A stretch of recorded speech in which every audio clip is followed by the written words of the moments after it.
In this lesson, I want to talk to you about an advertising strategy or plan.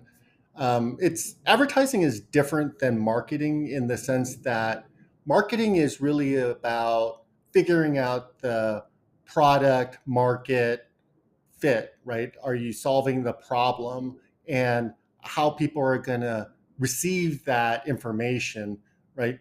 Advertising is you have that and then it's getting the word out.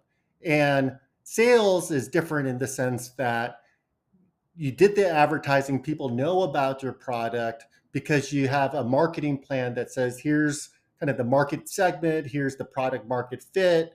And then sales is the actual activity where you get somebody who's interested in the particular product or service, and then you get them to buy. So this section is just focused on the advertising component. Now, these days, because of the internet and just how much purchasing is done on the internet and just the noise on the internet, it's really hard to get your brand out there and for people to know that you're open for business per se. So we're going to talk about four primary channels: direct outreach, networks and referrals, word of mouth, and paid social and digital advertising. Direct outreach for advertising. These are the folks that I mentioned that are your trusted circle, people that you feel really comfortable reaching out to, asking for advice, asking for referrals, getting feedback. They may be a potential pilot customer. They may want to stay informed and get on your newsletter. Those are the folks that you're going to reach out to so that you're top of mind for them. And as they're networking and as they're talking to other people, your name might come up and they might say, "Oh, Anthony, I heard he's doing this," and that's a way you're going to amplify your advertising through your direct outreach. Or they might come across an opportunity through their professional network where they realize that you might be a fit and might make a referral. So the goals that you might focus on in order to for your direct outreach might be to get advice or just to share your idea or your product with that person, uh, to help get them to help you think about different ways to approach the market, or even they might be the right person to even pilot something. But what you want to make sure your direct contacts and your direct outreach really have is the at their fingertips, at the tip of their tongue, the ability to connect what you're trying to do with you and the relationship that you have with that person, because they're the person that's going to amplify your message. You may have heard the term network effects. And network effects work like this: you may share something with your first connections, and then they like the idea and they share it with their network, and it continues to cascade from there. Usually the network effect, they're not your first contacts, and so places where you get network effect might be going to a conference, particularly if you're sitting on a panel where there's people that you don't directly know. There's a small group that you will know, but a lot of people that you don't know, but you're part of an association. If you join a webinar and there's multiple panelists, the other panelists are always bringing more people as well. And so you're getting the network effect from that. You could also get network effects from partnering with other influencers. So you may partner with a podcast where they start to promote your ideas and you're reaching their audience, or you may partner with another influencer who might have a separate network of folks on their mailing list or their audience, followers in their social media, and those people are also amplifying your message. So if you have a really good idea and that hook from your elevator pitch, that's repeatable language that can be amplified through this kind of network effect. Really, the best kind of advertising is word of mouth and referral, just because there's buzz around it, right? People want to talk about this great idea, and you can't really force word of mouth or referral, but there are ways you could make it easier for people.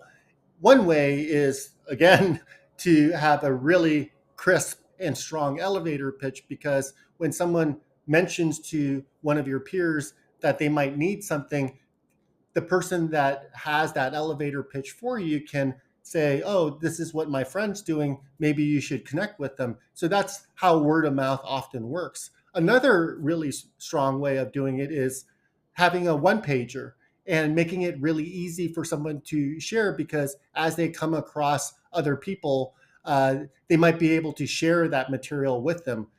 It's pretty normal for people want to add value to their peers. And so, especially if someone hears about a specific problem that you're trying to solve and they want to be helpful, they're going to send those kinds of resources along and even make an introduction when appropriate.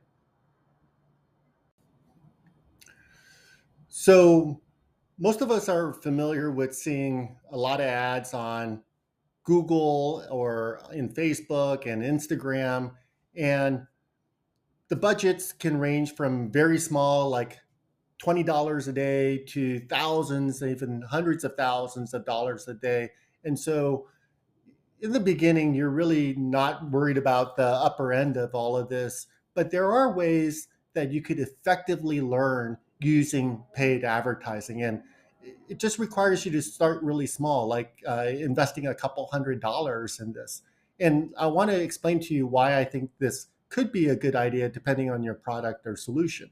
One is, when you place these ads, a lot of the way you set them up is by having those hooks, right? The key headlines, the attention grabbers.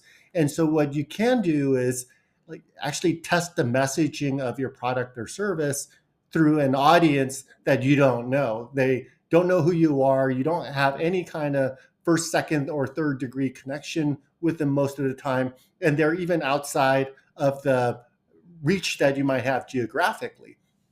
So running small ads isn't really about you converting those ads into paying customers right away, but it does give you a lot of great information around what keywords people are searching for, what kinds of things people are trying to solve problems for, and a better understanding if your product is actually a fit for that through looking at the click through on those ads. So I'll give you a simple example, right? Let's say, for example, you want to launch a PD product, and you could put a small ad out there with the keywords PD, but you could also put your ad out there with a keyword around teacher retention. And maybe there's people looking for solutions that actually improve teacher retention.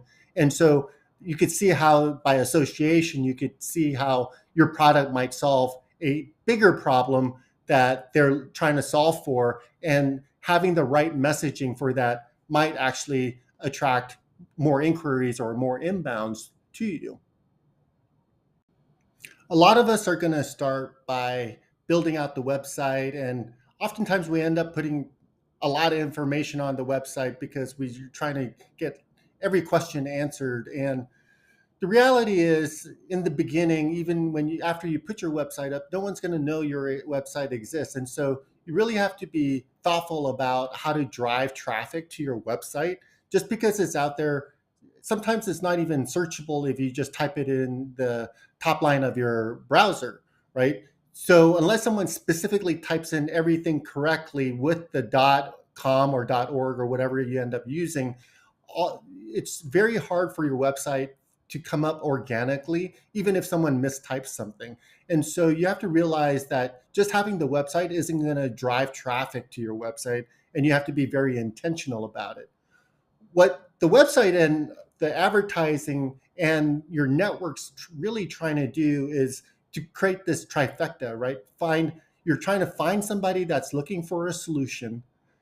You might get a trusted referral from somebody. It could be a person in your network, or they see a case study or an article about you on the internet or through a podcast.